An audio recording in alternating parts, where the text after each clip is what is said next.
역대상 29장 10절부터 25절까지 읽겠습니다. 역대상 29장 10절. 다윗이 온 회중 앞에서 여호와를 송축하여 가로되 우리 조상 이스라엘의 하나님 여호와여, 주는 영원히 송축을 받으시옵소서. 여호와여, 광대하심과 권능과 영광과 이김과 위엄이 다 주께 속하였사오니 천지에 있는 것이 다 주의 것이로소이다. 여호와여, 주권도 주께 속하였사오니 주는 높으사 만유의 머리심이니이다. 부와 귀가 주께로 말미암고 또 주는 만유의 주제가 되사 손에 권세와 능력이 있사오니 모든 자를 크게 하심과 강하게 하심이 주의 손에 있나이다. 우리 하나님이여, 이제 우리가 주께 감사하오며 주의 영화로운 이름을 찬양하나이다. 나와 나의 백성이 무엇이간데 이처럼 즐거운 마음으로 드릴 힘이 있었나이까. 모든 것이 주께로 말미암아 싸우니 우리가 주의 손에서 받은 것으로 주께 드렸을 뿐이니이다. 주 앞에서는 우리가 우리 열조와 다름이 없이 나그네와 우고한 자라. 세상에 있는 날이 그림자 같아서 머무름이 없나이다. 우리 하나님 여호와여, 우리가 주의 거룩한 이름을 위하여 전을 건축하려고 미리 저축한 이 모든 물건이 다 주의 손에서 왔사오니 다 주의 것이니이다. 나의 하나님이여, 주께서 마음을 감찰하시고 정직을 기뻐하시는 줄 내가 아나이다. 내가 정직한 마음으로 이 모든 것을 즐거이 드렸사오며 이제 내가 또 여기 있는 주의 백성이 주께 즐거이 드리는 것을 보니 심히 기쁘도소이다. 우리 열조 아브라함과 이삭과 이스라엘의 하나님 여호와여, 주께서 이것을 주의 백성의 심중에 영원히 두어 생각하게 하시고 그 마음을 예비하여 주께로 돌아오게 하옵시며 또 내 아들 솔로몬에게 정성된 마음을 주사 주의 계명과 법도와 율례를 지켜 이 모든 일을 행하게 하시고 내가 위하여 예비한 것으로 전을 건축하게 하옵소서. 다윗이 온 회중에게 이르되 너희는 너희 하나님 여호와를 송축하라 하며 회중이 그 열조의 하나님 여호와를 송축하고 머리를 숙여 여호와와 왕에게 절하고 이튿날 여호와께 제사를 드리고 또 번제를 드리니 수송아지가 1천이요 수양이 1천이요 어린 양이 1천이요 또 그 전제라. 온 이스라엘을 위하여 풍성한 제물을 드리고 이날에 무리가 크게 기뻐하여 여호와 앞에서 먹으며 마셨더라. 무리가 다윗의 아들 솔로몬으로 다시 왕을 삼아 기름을 부어 여호와께 돌려 주권자가 되게 하고 사독에게도 기름을 부어 제사장이 되게 하니라. 솔로몬이 여호와께서 주신 위에 앉아 붙인 다윗을 이어 왕이 되어 형통하니 온 이스라엘이 그 명령을 순종하며 모든 방백과 용사와 다윗 왕의 여러 아들이 솔로몬 왕에게 복종하니 여호와께서 솔로몬으로 이스라엘 무리의 목전에 심히 존대케 하시고 또 왕의 위엄을 주사 그 전 이스라엘 모든 왕보다 뛰어나게 하셨더라. 오늘 아침에 다윗이 마지막 생명을 성전 건축을 위하여 쏟았던 이를 살피면서 헤아려서 신자의 삶이 어떠할 것인가, 어떠해야 할 것인가를 함께 생각하고자 합니다. 잘 아시는 대로 역대기 선자는 이 다윗의 생애를 성전 건축의 관점에서 기술합니다. 다윗이 전체 이스라엘 왕이 된 그 일로부터 해서 다윗의 생애가 쭉 기록되어 있는데 역대상 11장부터 21장까지에서는 사무엘기에 나오는 하에 나오는 사건들이 이어지다가 22장부터 마지막까지는 성전 건축을 솔로몬에게 명하는 그러한 일들이 자세히 나옵니다. 성전 건축을 명하는 일만 아니라 그가 왕되어서 예루살렘을 정복한 일로부터 그의 말년에 인구조사하는 일까지도 실은 이 성전 건축의 관점에서 역대기 선지자가 기록하는 겁니다. 이는 역대기 선지자가 말씀 전하던 시대와 붙어 있습니다. 그 시대는 언약 백성이 페르시아의 식민지 백성으로 살던 때입니다. 물론 예레미야 예언대로 언약 백성이 포로에서 돌아왔고 소수의 사람이지만은 인간 황제가 도와주는 그 도움을 받아서 성전을 재건하고 나아가 예루살렘 성벽을 중건합니다. 이게 작은 일이 아닙니다만은 이 일이 얼마나 큰지를 살펴야 하겠는데, 그러나 언약 백성이 처했던 현실은 그러기에는 너무 어두웠고 힘들었습니다. 다윗이 평생 이루려 했지만은 그저 그 준비밖에 할 수 없었던 이 성전 건축이 이미 이루어지게 하셨고, 또 예루살렘이 거룩한 성이라고 불리며 거기 백성들이 살면서 제비 뽑아서 사는데 만왕의 왕을 마치 레위인처럼 섬기며 살게 하셨습니다. 그러나 눈앞에 펼쳐진 현실은 인간 황제가 세상을 호령하였고 이 식민지 백성은 무거운 세금과 고된 노역의 종처럼 살아가야 했습니다. 게다가 죄의 현실이 이 언약의 나라에 늘 끊이지 않고 가득하여서 믿음으로 살아가는 사람들은 과연 주님의 언약이 이루어지는 것인가 자연 마음에 의심이 일어났습니다. 장차 다윗의 후손이 한 아기로 오셔서 다윗 위에 앉아 영원한 제국을 세울 것이라 선지자 이사야를 통해서 가령 예언하셨는데 사람의 눈에는 그런 일이 일어날 기미가 보이질 않았습니다. 역대기 선지자는 그러한 현실에서 하나님께서 지난 역사에서 행하신 일들을 되짚으면서 그 하나님이 자기 시대에 언약을 틀림없이 이루고 계신다는 사실을 교훈하는 것입니다. 그처럼 틀림없이 다윗의 후손을 장차 보내실 거고 보내실 날이 더욱 가까운 것을 전합니다. 그가 전한 대로 메시아가 이미 세상에 오셨습니다. 이사야가 전한 그대로 한 아기가 우리에게 나시되 여호와께서 여호와의 종으로 강생하셨습니다. 여호와의 종으로서 맡기신 일을 다 이루셨습니다. 그리스도의 십자가와 부활이 바로 그 증거입니다. 예수께서 십자가에 달리셔서 죄를 없이 하셨고 부활하셔서 하늘과 땅의 모든 권세를 받으셨습니다. 그런데 아직 만물이 그리스도께 다 복종하진 않습니다. 심지어 그러한 일이 교회에서도 일어납니다. 그러한 일이 이 시대는 너무도 심해서 과연 그리스도가 내 교회를 세워나가신다는 약속이 이루어지고 있는 것인가 의심이 일어날 지경입니다. 말씀의 거룩한 빛만이 이 현실에서 그 약속이 이루어지는 신비를 보게 하는 것입니다. 그 신비를 보는 교회와 신자는 역대기 선지자와 그의 말씀을 신실히 받던 이들처럼 다시 오시는 그리스도를 바라볼 것입니다. 이 원단이 새로운 수가 있다면 바로 다시 오시는 그리스도께였습니다. 원단에 이어지는 그 날들이 아침마다 하나님이 새날을 주셨구나 우리가 그렇게 말할 수 있는 근거가 오직 우리 가운데 영광의 소망으로 계시는 그리스도께 있습니다. 그리스도를 순수하게 전하고 받는 거기서 참으로 새로운 것이 이 해 아래에서 세상 한복판에 그 어둠 가운데 나타날 것입니다.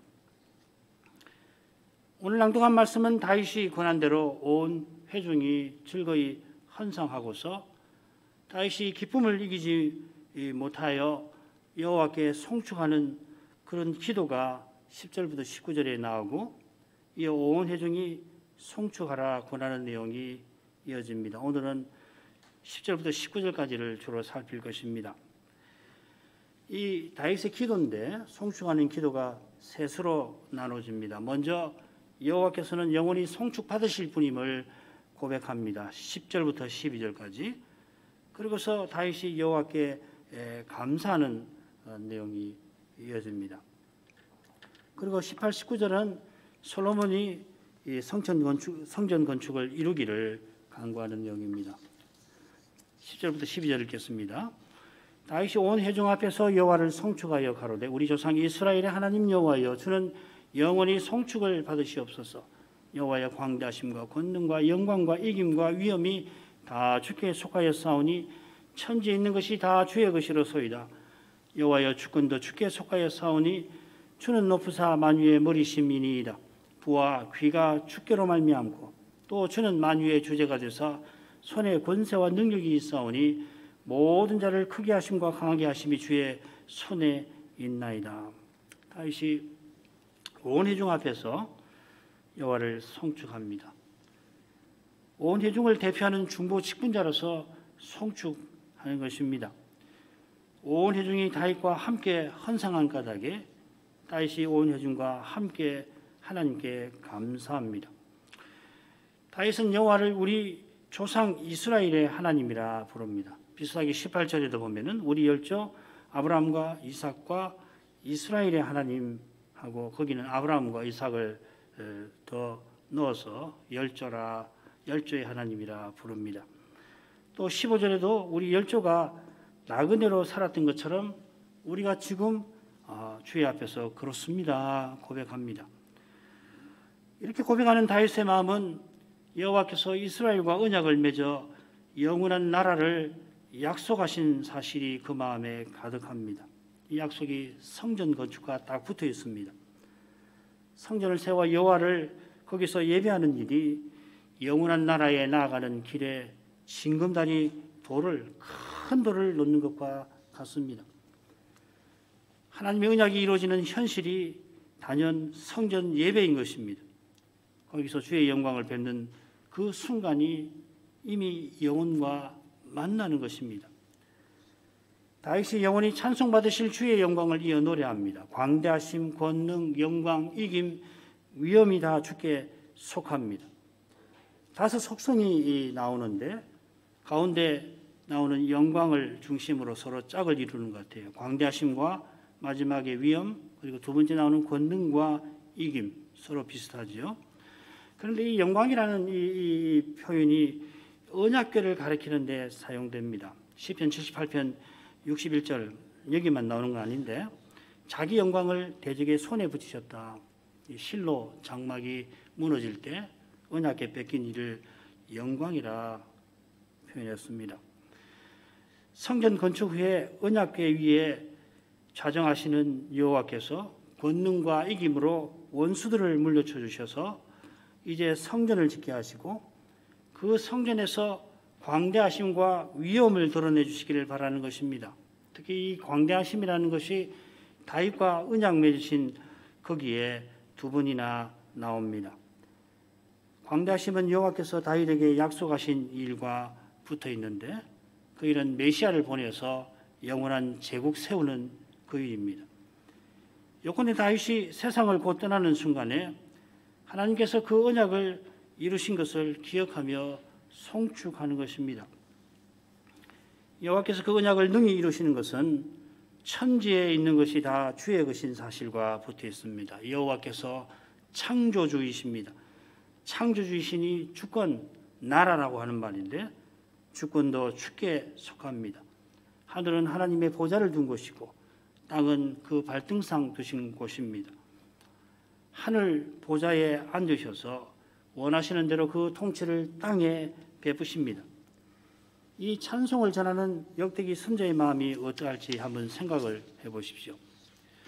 그처럼 세속도시로 변한 지금 이 세상에서 교회가 점점 사라지는 현실에서 죄의 문제로 교회가 약화되는 우리의 현실에서 이 찬송을 부르는 신자는 역대기 선지자와 같은 심정에 나아가게 될 것입니다. 주는 높으사 만유 위에 머리이시다 하였습니다. 과연 이 찬송이 부활하신 그리스도에 의해서 이루어졌습니다. 또 만물을 그 발 아래 복종하게 하시고 그를 만물 위에 교회의 머리로 주셨느니라. 부활하신 어린 양에게 천군 천사들이 부와 귀와 권세와 능력을 지혜와 영광과 찬송과 더불어 돌립니다.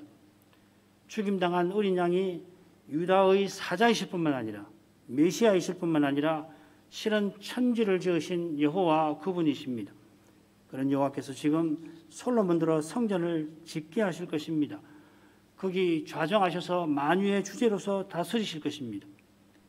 역대기 선지자는 여호와께서 재건된 성전에서 인간 제국을 그의 눈앞에 굳게 서 있는 페르시아 제국을 그리고 페르시아 제국과 함께 온 세상을 호령하시는 것을 봅니다. 그처럼 참된 믿음은 배도의 시대에서 그리스도께서 만물의 교회의 머리이심을 봅니다. 신비한 방식으로 그리스도께서 자기 교회를 세워나가시는 것을 볼 것입니다. 그 신비함이 우리에게서 찬송을 불러일으킵니다. 우리의 생각, 우리의 깨달음을 넘어서는 방식이라 우리가 주의 영광을 뵐 때마다 찬송하지 않을 수 없게 하십니다. 다윗이 13절에 이제 하며 감사를 드리는데 감사하는 이유가 14절부터 16절에 이어집니다. 주의 손에서 받아서 이스라엘이 헌상한 그 일입니다. 우리 하나님 하고서 감사를 드린 다윗이 나의 하나님 하고서 다시금 자기의 즐거움을 기쁜 심정을 아뢰입니다. 13절이 머릿말이 되겠는데 읽겠습니다.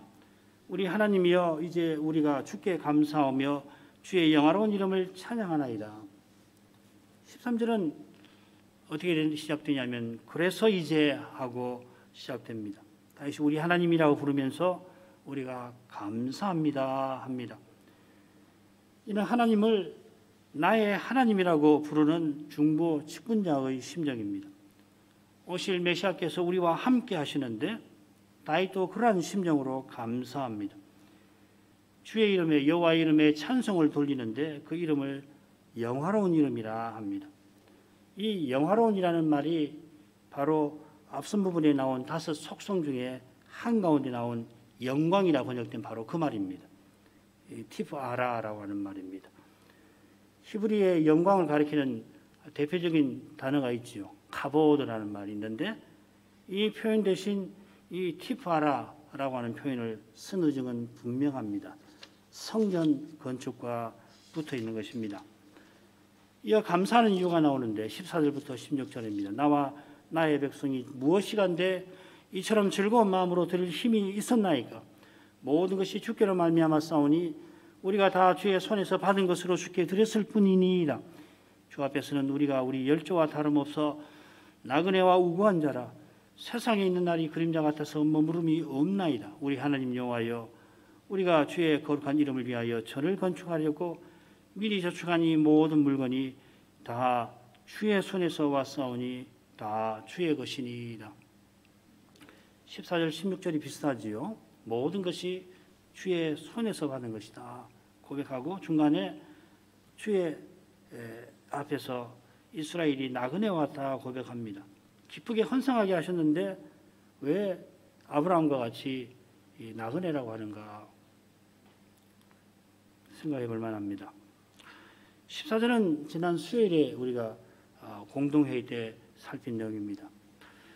나와 나의 백성이 무엇이간데 하고서 다윗 자신이나 이스라엘이 헌상할 자격이 없음을 고백합니다. 주의 앞에 드릴 자격만 없는 게 아니라 드릴 것도 없고 드릴 힘도 그럴 마음도 실은 없습니다. 이 고백이 실은 헌상하게 하신 은혜에서 나온 것입니다. 오직 하나님이 이스라엘을 이집트에서 구속해내셨을 뿐만 아니라 특별한 소유로 삼으셨고 제사장 나라와 거룩한 백성으로 살게 하셨습니다. 종살이 하던 그들을 건져주신 것도 감사합니다마는 세상에서 가장 작은 보잘것없는 그 민족을 여호와의 특별한 소유로 삼아주셨습니다. 이 소유라는 말 지난번에 사유라고 번역이 됐는데 이 말은 왕의 특수한 목적을 위해서 특별히 떼어놓는 그러니까 아주 애지중지하는 재물을 뜻합니다. 우리가 매주일 헌상할 때마다 다윗처럼 고백해야 옳습니다. 내가 뭔가 대체 우리가 누구라서 하나님이 이렇게 가까이 하게 하시고 또 하나님께 드리게 하시는가? 이러한 고백은 그리스도의 십자가 아래서 자기가 얼마나 죄인인가를 깨닫는 데서만 나올 것입니다. 자기가 남과 다르다는 생각이 조금이라도 있으면은 누가복음 18장에 나오는 바리새인처럼 기도하기 쉬울 것입니다.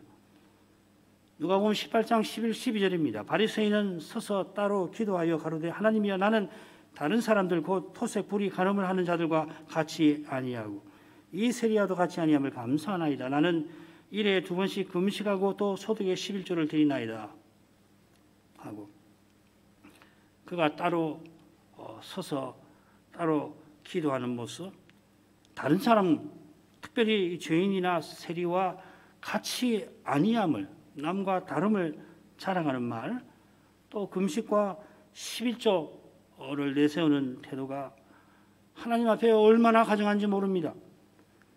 그가 의롭다 하심을 받은 게 아니라 멀리 서서 감히 눈을 들어 하늘을 우러러보지 못하고 다만 가슴을 치며 하나님이여 불쌍히 여기시옵소서 나는 죄인입니다 했던 이 세리가 의롭다 하심을 받았다 주님은 말씀하십니다. 이처럼 회개한 마태 사도나 삭개오가 주님의 거룩한 일에 쓰임을 받습니다. 이처럼 겸손한 사람을 하나님이 특별한 소유답게 귀히 써주십니다. 주님의 은혜 안에서 죄를 깨닫는 데서 참된 겸손이 나옵니다. 주의 앞에 먼지 하나에도 치지 못하며 차라리 없는 것보다 못한 이런 나를 그리스도께서 나를 위하여 십자가에 달리시고 이제도 이런 나 없이 계시지 아니하시는 사실 앞에 교만은 설 자리가 없습니다. 모든 것이 주께로 말미암았습니다. 모든 선한 것이 주님께서 주신 것입니다. 우리가 받지 아니한 것 하나도 없습니다. 받지 아니한 것이 있다면은 어스님 말대로 죄와 악불입니다. 더욱이 주님께서는 모든 선한 것들 중에 선한 은혜를 특별히 우리에게 주셨습니다. 그리스도를 주신 것입니다. 그리스도를 주셨으니 전부 주셨습니다. 이것을 깨닫는 교회는 그리스도 외에 기꺼이 모든 것을 버리려 할 것입니다. 그리스도 외에는 전부 사라지고 없어집니다. 우리가 그리스도 안에서 헌상하는 그 이유입니다. 하나님께서 그리스도 안에서 우리가 드리는 것만을 받으십니다. 받으신 후에 우리에게 그리스도의 생명을 돌려주십니다. 그리스도로 살게 하십니다. 그것이 주신 모든 선한 것이 참으로 선한 것이 되는 바로 그 길입니다. 주신 모든 선한 것에서 영원히 남을 것을 얻도록 하십니다. 그리스도를 믿는 믿음과 그리스도를 드러내는 사랑이 그리스도를 바라는 소망과 함께 지금 여기서 영원한 것입니다. 다른 것은 여기 다 놔두고 우리가 얼마간 살다가는 주께로 가야 합니다. 그리고 장차 그리스도께서 다시 오시면 지금 우리 보는 모든 것은 사라집니다. 그리스도께서 과연 전부 되실 것입니다. 우리에게 주신 날들이 그리스도를 전부 삼게 하시는 그러한 시간들입니다. 그리스도께서 전부 되어주시면은 그 순간은 이미 영원에 다 있을 것입니다. 그리스도를 위하여 온 세상이라도 기꺼이 해로 여기는 그는 전부를 이미 얻은 사람입니다. 다윗은 주 앞에서 우리가 나그네와 우고한 자라 그 사실을 들어서 자기와 백성이 즐거운 헌상드린 이유를 설명합니다. 아브라함이 가나안에 들어와서 열국 중에 나그네로 살았습니다. 작은 땅덩이 하나 없이 양을 치며 이리저리 돌아다녔습니다. 여호와께서 함께 하셔서 열국의 위협에서 보호해 주시고 날마다 먹을 것을 주셨습니다. 지금 다윗이 그때와 다르지 않다고 고백하는 것입니다. 우리 눈에는 아브라함 때와 달라도 많이 다릅니다. 다윗은 가나안만 아니라 남쪽과 북쪽에도 영토를 넓혔습니다. 그가 성전을 위해서 헌상한 데서 확인할 수 있듯이 얼마나 많은 재물을 얻었는지 모릅니다. 얻은 재물이 많이는 열국과 싸워 이긴 데서 전리품과 종으로 받은 것에서 나왔습니다. 그런데도 다윗은 열조와 같이 나그네로 자처합니다. 더욱이 지금 다윗이 성전 건축을 바라는 그 점에 비추어도 이 고백은 놀라운 점이 있습니다. 다윗이 성전 건축을 바랐던 이유가 가나안에 들어와서도 광야 시절과 다름없는 불행한 과거 역사, 자기 유대 땅에 방어할 때까지 가나안 들어와서 사사시대 그리고 사울왕 때까지 광야 시절과 다름없는 불행한 역사였던 것과 붙어 있습니다. 이제 그 역사를 끝내고 성전을 건축하게 되었는데도 다윗은 세상에 있는 날이 그림자와 같아서 머무름이 없다 고백 없나이다 합니다. 그가 바란 성전이 지상 성전만이 아니었던 것입니다. 그 세상을 떠날 다윗은 아브라함처럼 하늘 번영을 바라며 성전 건축 준비에 힘썼던 것입니다. 성전 건축 자체가 목적이 아니라 영원한 성전, 영원한 제국이 목적이었습니다. 자기 아들 솔로몬이 아름다운 성전 건축물을 세우는 그것이 아니라 자기 후손이 마침내 오셔서 영원한 나라를 세우시는 것이 다윗이 바라던 목적이었습니다. 그리스도께서 이미 오셔서 영원한 제국, 전파하신 하나님 나라를 세우고 계십니다마는 우리의 목적은 이 그리스도가 다시 오시는 그날에 있습니다. 그날까지 지금 여기서 신약교회는 아브라함과 같이 나그네와 행인으로 살아갑니다. 이것이 베드로 사도가 첫째 서신에서 힘써서 전한 바로 그 교훈입니다. 지금 여기서 참된 믿음은 그리스도와 함께 고난받아야 합니다. 이 고난이 그리스도와 함께 영광에 이르는 유일한 길입니다. 다른 길 없습니다, 교회 여러분. 이 땅에서 편안하게 살다가 죽고 또 장차 부활에 이르겠다. 죄송하지만 성경을 어디를 봐도 그런 길은 없습니다. 그리스도와 고난받지 않고 그리스도와 함께 영광에 이르지 못합니다. 이건 우리의 본능과 너무도 다른 오목한 현실이죠. 우리는 편안한 거 좋아합니다. 갈등 싫습니다. 남과 조금만 어려움이 있어도 괴롭습니다. 슬픔을 겪기가 싫습니다. 오해받기, 미움받기 싫습니다. 그러나 참된 믿음은 받아야 합니다. 안 받을 수 없습니다.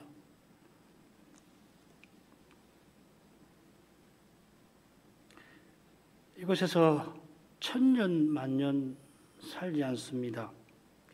우리가 교회로서 나가는 것 자체가 그리스도와 같은 부활을 향하여 나아가는 것입니다. 그 부활에 이르는 길은 그리스도와 그 부활의 권능과 그 고난의 참여함을 맛보는 겁니다. 그리스도의 부활 생명을 받아 그리스도를 본받아서 그리스도의 남은 고난에 참여하는 이것이 우리에게 주신 날들, 이 새해에 주신 날들의 참된 의미입니다. 사도는 사망은 우리 안에서 역사하고 내 안에서라는 말하고 같은 말입니다. 생명은 너희 안에서 하느니라 하고서 그리스도와 함께하는 고난을 설명합니다. 내가 믿음으로 죽음의 고난을 겪어야 내가 사랑하는 이들에게서 부활의 생명이 역사하는 것입니다. 오해와 미움을 기꺼이 받아야 사랑과 신뢰가 새순처럼 생깁니다. 죽음 같은 고난이니 더욱이 믿음으로 행하면서 받는 것이니 탄식이 속에서 터져나옵니다. 그러나 그 탄식의 기도가 그리스도의 기도에 감사해서 아버지께 올라갑니다. 아버지께서 받으시고 탄식하며 바라던 그것을 틀림없이 주십니다. 구하는 것에 능히 넘치게 주십니다. 장차 그리스도와 같아지게 하실 때 틀림없이 지금 우리가 구하는 것에 넘치고 넘칠 것입니다. 그처럼 지금 여기서도 틀림없이 생각하는 것에 넘치게 주님은 주님의 교회를 세워 나가실 것입니다. 사람 눈에 희망이 보이지 않는 거기서 주님은 홀로 내가 영광의 소망이다 말씀하십니다. 여기에 소망이 있는 것이에요. 사람이 만들어낸 소망, 희망은 가짜입니다. 다윗이 주의 거룩한 이름을 위하여 성전을 건축하려고 헌상한 것을 끝에 밝히면서 헌상한 모든 것이 주의 손에서 왔음을 고백합니다. 다 주의 것이니이다. 주께 드린 것이니 주의 것입니다만 주께 받은 것이니 이미 주의 것입니다. 받아서 내 손에 있으니 내 것 아닙니다. 받은 것은 맡기신 주의 것입니다.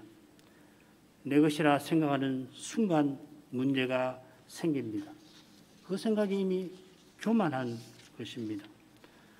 맺은 말로 갑니다. 17절 나의 하나님이여 주께서 마음을 감찰하시고 정직을 기뻐하시는 줄 내가 아나이다. 내가 정직한 마음으로 이 모든 것을 즐거이 드렸사오며 이제 내가 또 여기 있는 주의 백성이 주께 즐거이 드리는 것을 보니 심히 기쁘도소이다. 다윗이 하나님을 나의 하나님이라 부르면서 하나님께서 기뻐하심과 자기가 기뻐함을 고백하고 있습니다. 하나님은 마음을 감찰하시고 정직을 기뻐하십니다. 정직이라고 하는 것은 왕이신 여호와께서 공의를 사랑하시고 하나님의 말씀을 쫓아 행하실 때, 언약을 이루어 가실 때에 그 나라에 나타나는 모습이 바로 정직입니다. 공평이라고 시편에는 번역이 되어 있습니다. 다윗이 하나님의 종으로서 정직한 마음을 품고 헌상한 것이 여호와께 있습니다. 그처럼 백성이 주께 즐거이 드리는 일도 주께서 통치하신 결과입니다. 다윗은 여호와의 통치를 기뻐합니다. 그의 기쁨은 하나님의 기뻐하심에 있습니다. 새해 우리가 이러한 기쁨을 누리게 해주시기를, 참된 기쁨, 이 기쁨을 누리게 해주시기를 바랍니다.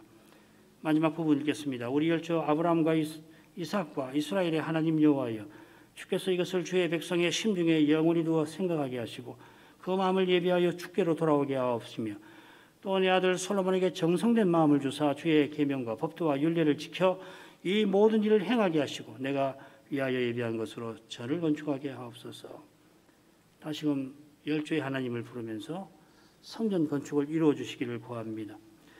이 점에 붙여서 여호와께서 이것을 주의 백성의 심중에 두어 생각하게 하시는 이것이 무엇인가 살필 겁니다. 더욱이 이것을 영원히 마음에 두게 해주실 것을 구합니다. 다윗이 말하는 이것은 앞서 살핀 내용일 겁니다. 아랫 내용일 것입니다. 이것은 열조의 하나님, 언약의 하나님께서 헌상하게 하셔서 친히 헌상한 뜻을 이루시는 것입니다. 여기 이 심중 생각이라는 표현이 역대상 28장 19절에도 나옵니다. 여호와께서 문마음을 감찰하사 모든 사상을 아신다. 이 표현이 어디 나오냐면 노아 시대 사람들이 완전히 타락한 상태를 가리켜 사용되었습니다. 마음의 생각의 모든 계획이 타락하였다, 악하였다 할 때 그 말입니다. 다윗은 언약 백성이 그 마음의 생각의 모든 계획에서 언약의 하나님과 하나님의 약속을 그 마음의 계획에 모시기를 바랍니다. 이것이 성전 건축의 목적이기도 합니다. 이런 내용이 비춰서 그 마음을 예비하여 주께로 돌아오게 하옵소서 했는데 좀 강하게 번역을 했습니다. 순하게 번역하면 그 마음이 여호와를 향하여 고정되게 하소서입니다. 전심으로 여호와를 의지하고 구하는 모습을 그리고 있습니다. 이런 믿음 없이는 아무리 성전을 아름답게 지은들 소용없을 것입니다. 그처럼 하나님만 바라고 의지하는 이 믿음이 있어야 우리가 이 한 해에도 하나님과 그리스도를 모신 거룩한 사귐답게 하나님의 성전답게 살아갈 것입니다. 우리가 믿고 바라는 주님이 함께 하셔서 우리가 하나님을 모시게 해주십니다. 하나님의 뜻을 받들 수 있게 해주십니다. 교회 사명을 조금이라도 우리가 이루기를 바라는데 그 길이 순전한 믿음에 있습니다. 마지막으로 다윗이 성전 건축 맡은 솔로몬을 위하여 기도합니다. 정성된 마음을 그에게 주시기라 구합니다. 이 정성된 마음이 샬렘, 솔로몬이라는 말하고 사실은 같습니다. 이 샬렘이라고 하는 것은 온전함을 말합니다. 온전한 마음입니다. 하나님이 솔로몬을 사랑하셔서 그가 낳았을 때 선제를 보내서 그 이름을 여디디아라, 하나님이 사랑하시는 자라 불러주셨는데, 솔로몬이 이런 사랑에 합당하도록 하나님을 사랑하기를 다윗이 바라는 겁니다. 이런 사랑이 있어야 주의 계명과 법도와 율례를 지킬 수 있습니다. 요한일서의 5장에서 전하는 교훈이 바로 그것이죠. 하나님을 사랑하는 것이 이것이니 우리가 그의 계명을 지키는 것이라. 그의 계명은 무거운 것이 아니라 하나님을 사랑하는 것이 있으면 계명이 무거운 것이 아니다 이 말이죠. 그리고 계명을 지키는 것이 하나님을 사랑하는 것이고, 하나님을 사랑하면 계명을 지키는 것이고, 이게 사랑의 순종이라 하는 것입니다. 이 순종이 있어 솔로몬이 성전 건축을 이룰 것입니다. 훌륭한 건축물 세우는 정도가 아니라 하나님의 사랑을 받아 서로 사랑하는 그런 나라를 그가 세워 나갈 것입니다. 그의 재판이 바로 그것을 보여주죠. 두 여인에 관한 재판 말이죠. 그런 거룩한 사회를 세우는 것이 우리가 이 원단을 맡게 하신 뜻일 것입니다. 주님께서 이 거룩한 사회로 서나가도록 우리에게 있어야 할 모든 것을 허락해 주시기를 간구합니다. 그처럼 그 길에 장이 되는 것 주님이 친히 다 제거해 주시기를 간구합니다. 우리의 이 기도가 이루어지는 그 과정이 결코 쉽지는 아니할 것입니다. 그 길을 걷고자 하신다면 오직 그리스도를 전부 삼으셔야 합니다. 달리는 이 길을 알지도 못할 것이고 걷지도 못할 것입니다. 눈앞에 그 길이 펼쳐져도 어딘지를 모를 겁니다. 안들 걷지를 못할 것입니다. 그리스도를 전부로 삼고 온 세상이라도 해로 여기는 기꺼이 버리려고 하는 믿음이 있어야 이 새해에 그리스도의 몸답게 살아가게 될 것입니다. 기도하겠습니다. 거룩하신 아버지, 주의 은혜와 선하심이 있어 이 원단을 그야말로 새해로, 원단의 날을 새해 날로 맞이하게 하시고 첫날에 주께 가까이 하게 하시고 주의 사랑을 베풀어 주십니다. 다윗이 생의 마지막 순간까지 주의 주신 소임을 이루게 하시고 그 영광을 찬송하게 하신 일을 살폈습니다. 다윗의 이 심정과 태도가 이 한 해 우리에게 있게 해주시기를 구합니다. 그가 오실 메시아를 바라며 자기 전부를 하나님께 드린 것처럼 저희도 다시 오시는 그리스도를 바라보며 지상의 남은 날들을 살게 하소서. 그리스도께서 성신과 말씀으로 역사 끝까지 주님의 교회를 세워나가시는 그 위대한 역사를 이 한 해에도 믿음의 눈으로 볼 수 있게 하셔서 우리의 눈에 펼쳐지는 죄의 현실을 정직하게 대면할 수 있게 하옵소서. 이 한 해 그 현실이 어떻게 펼쳐질지 알지 못하지만은 그러나 주님께서 영광의 소망으로 우리 가운데 계심을 주의 말씀을 통해 더욱 분명히 깨달아 나가게 하셔서 향방 없이 살지 않고 두려워 믿음의 길에서 물러나지 않게 하시며 다만 주님이 보이신 그 길을 묵묵히 그리고 견고하게 걸어가게 하옵소서. 그리스도를 전부로 삼은 이마다 이미 모든 것을 얻게 하셨으니 그리스도를 위하여 무엇이든 기꺼이 버릴 수가 있겠습니다.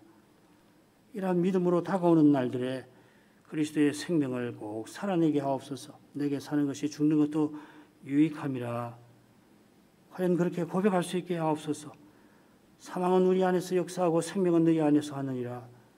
이렇게 고백하며 맡은 소임을 다 이루었던 사도를 이 한 해에도 본받게 하옵소서. 예수님 이름으로 기도합니다. 아멘.